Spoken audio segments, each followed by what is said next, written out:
This is how we can make adjustments to the levels in Vibrance using Photoshop. So the same things that I did with the Photopea, I'm going to do here. Essentially getting rid of the gray fog that's in this picture. Now this was scanned in, so it is not as good as our eyes. So there are parts of this image that should be black.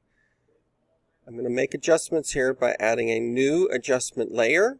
I'm going to start off with the levels.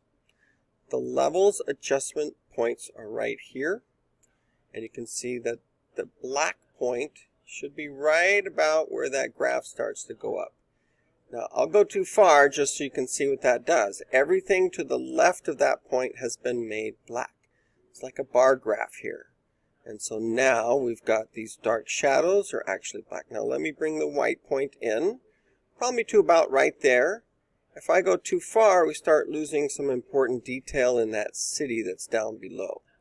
So you just don't want to take it too far. I'm going to grab this middle one, wiggle it. I'm only looking at the image itself and picking where I think it looks good.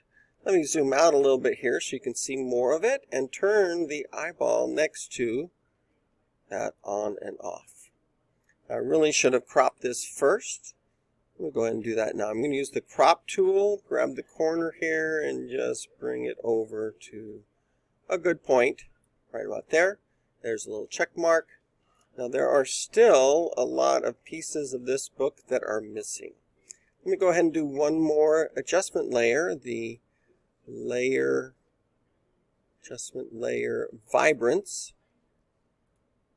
And I'm going to then bring the Vibrance up some. If you go too far, it might be a bit too much blue there, but it's looking pretty good right about there. So by clicking and dragging, I can turn off the before and the after.